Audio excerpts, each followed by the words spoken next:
Hi everyone, welcome to the Top 5 Things Fit Should Know About series. I am Stella Hartono, past chairs of the Quad AI Fit Committee. In these sessions of our series, we will cover the top 5 things Fit should know about personal finance. Our guest presenter is Dr. Vinay Mehta. Dr. Mehta is a semi-retired allergist with Allergy and Asthma Associates of Southern California. He transitioned to part-time status at the age of 46. He credits his early retirement to the Boglehead community, an eclectic group of enthusiasts who adhere to the investment principles of John Bogle, founder of the Vanguard Group, the world's largest provider of mutual funds. So, welcome, Dr. Mehta, and thank you for leading this session. I will turn Oh, it over to you to get us started on your top 5 items. okay, thank you, Stella, and uh, I guess good evening or good morning or good afternoon to those who are listening. Mhm. Thanks for having me, first of all. So I think personal finance is an important topic, as that unfortunately isn't talked much about during fellowship training. At least when I was a fellow, it's not something we really talked about. We thought, it's something that we expect people to learn on their own. So Yeah. this is a very important topic, especially for FITs. Most of us have little or no knowledge or experience. And on top of that, many of us carry a high student debt load. I think the average is about 300,000. So that's quite a bit of debt. Now, before I begin, I do want to disclose that I am not a financial advisor. So what I'm going to share is really based on my own personal experience, how I navigated the system. But for those who do want professional help, I would highly recommend hiring an independent flat fee financial advisor. They generally charge about 150 to 400 an hour, but I think it's well worth it, especially if you're a beginner. So these are my top 5 tips. Okay, so rule number 1, live below your means. I think that is extremely important. I think it's tempting to start spending like crazy once you graduate from fellowship and you receive your first big paycheck. Oftentimes it's 2 or 3 times what you normally make. And so you suddenly find yourself with a lot more money than you used to. Things now become much more affordable. And so it's natural that you want to live it up a bit. But my advice is don't. Okay, do not resist the urge to splurge. Um, now is not the time to spend more. Okay, at least not yet. Rather, what you want to do is focus on paying off your student debt, building up an emergency fund. I would recommend, keep a low profile. Don't advertise what you do for a living. And this really helps reduce the temptation to spend more. Now, of course, this was going to require cooperation from your spouse, from your children. So now is the time to talk to them, okay? Get them ready and explain to them your long-term goals. Now, if you are in a situation where you must increase your expenditure, try to do it gradually to ensure that you're always living below your means, okay? Now, tip number 2, save and invest early and often. That is extremely critical. We know that investing early leads to tremendous rewards in the long run. That's the magic of compounding. I think even Einstein commented on that. It's one of the mysteries of this world. The magic. It's really magic. And so, for example, if you save and invest $250 a month, and let's assume a 5% inflation-adjusted rate of return, so that $250 a month in 10 years will become approximately 39,000. Over 20 years, that $250 a month becomes 103,000.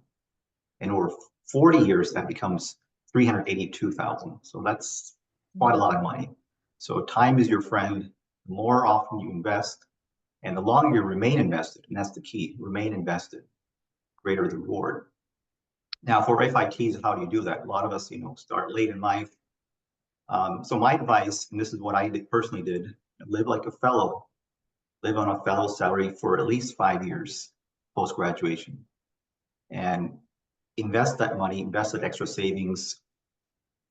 For example, if you invest, let's say, 60,000 a year for 5 consecutive years after you graduate from fellowship, and invest that money, that investment alone will, again, assuming 5% return, which is very reasonable, that investment alone will grow to 1.2 million in 30 years and 2.1 million in 40 years. So again, delayed gratification really pays off. Now, the third thing I would recommend is prepare a sound budget. Okay, I think it's important to develop a sensible household budget. And I think as physicians, we often complain, oh, we don't learn enough, we don't have enough to make ends meet. But the reality is, keep in mind that the median household income is only about 81,000 a year in the US. And that's for a family of four. That's kind of half the starting salary for most allergists. So I think it is important to, right at the onset, set realistic expectations and really distinguish between needs and wants. So what do I mean by that? Well, for me, needs include basic housing, clothing, groceries, and transportation. Needs also include, and this is important, needs also include basic healthcare, insurance, home insurance or rental insurance, disability insurance, and life insurance. So it's really important that you budget for these items. And then once you have budgeted for these items, only then should you consider your wants. Also, if you can, try to set aside about 15% of your salary towards establishing an emergency fund. So this fund should only cover, at least 6 months of living expenses and should only be used in case of a financial catastrophe or in case of loss of employment. All right, so now number 4, and this is probably equally important, and that is to contribute as much as possible towards retirement. Okay, especially as a late earner, you want to start planning for retirement from day one. How much money do you need to retire? Well, I think that, of course, depends on your desired lifestyle, but I think it's actually more money than you may think. So, for example, assume a 3% safe withdrawal rate, and that's what, in the current market conditions, that's what we recommend, 3% withdrawal rate. So you will need to save 33 times your annual expenditure. Okay, so for example, if you anticipate during retirement, you'll need about 120,000 a year in annual expenses. That means you need at least 4 million in your portfolio in order to safely withdraw that amount every year. And that, by the way, that's inflation adjusted, without risking depletion of your savings. So that's a big number. I think it's important to recognize that. Now, how to best to save? Well, this is where I think it's important to invest in your retirement accounts. Try to maximize that amount. Retirement accounts like 401k plans, they're tax advantaged, means you get tax deduction. And not only is the money that you invest tax deductible, but actually many employers will also offer a match, meaning you get actually free money just for contributing to your own retirement. So I would utilize that as much as possible. Current annual limit for 401k contributions is $23,500 for employees under the age of 50, with an additional $7,500 catch-up for those 50 and older. Now, in addition, you can also invest up to $7,000 per year in an IRA account, which is also tax deductible. And there's an additional $1,000 catch-up for those 50 and older. So those are really important saving tools where you not only get to save, but it's tax deferred money. And then finally, you want to invest with simplicity. So what do I mean by that? Well, investing, as you know, Stella, it's actually a lot easier than it seems. That's the hidden secret of Wall Street. They don't want us to, they make it sound so complicated. It's actually very simple. So essentially, there are only 2 assets that you need to focus on: stocks and bonds. So stocks represent part ownership in a company, whereas bonds represent a loan made by the investor, that's you, to a borrower. This could be to a government or to a corporation. And the proportion in which you hold these 2 assets ultimately determines 90% of your long-term return. But that is provided that you invest in a broad, diversified portfolio, meaning don't hold any individual stocks or bonds, and do not try to time the market. That is extremely crucial. Okay. So rather, what you should be doing is investing and remain invested in a portfolio of diversified stocks and bond funds, not individual stocks, not individual bonds, but funds. If you do that, for example, if you look at the past 150 years or so, a diversified portfolio consisting of 60% stocks and 40% bonds has yielded an inflation-adjusted return of about 5.5% per year, which means that your portfolio will double every 13 years. Now, this doesn't mean that there won't be years when your investments may lose money. That's certainly possible. That's the inherent risk of investing. But in the long run, if you remain fully invested, your portfolio is guaranteed to generate a positive return. So how do you do that? Well, it's really not complicated.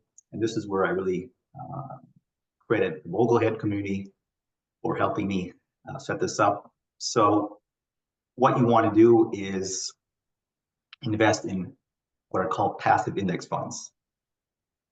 These are low-cost funds that track different segments of the market, and so their performance closely matches the market rate of return.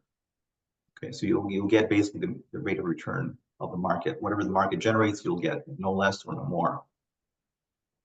And you really, in order to establish a diversified portfolio, do not need more than 3 index funds. So I would recommend total US stock fund, a total US bond fund, and a total international stock fund. Okay, so again, only 3 things. So this is exactly what I have. In my portfolio, I only have 3 funds, that's it. And again, 90% of your portfolio's long-term performance is solely determined by your asset allocation. So my advice to all of you FITs is to keep things simple if you can.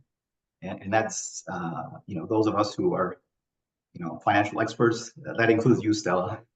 We know that it is so simple. So simplicity really pays off. And so I think that's the key message. And again, delayed gratification is important. And I think that's something that we really need to strive for. So go ahead, ask away. No, that sounds really good. And I agree with you. I think we already spend so much time, trying to catch up with our medical knowledge, trying to then being a master in finance in addition to all that is just not something I'm looking forward to. So I agree with you. It's just better to keep it simple. All right. So yeah, before signing off, I'd just like to thank Dr. Mehta for volunteering his time. So we appreciate the information, the guidance that you shares with the FITs. And guys, if you have any follow-up questions after viewing this session, please reach out to our FIT staff liaison, Mary, at mduran@aaai.org. And we will see you soon. Thank you. Thank you, Stella.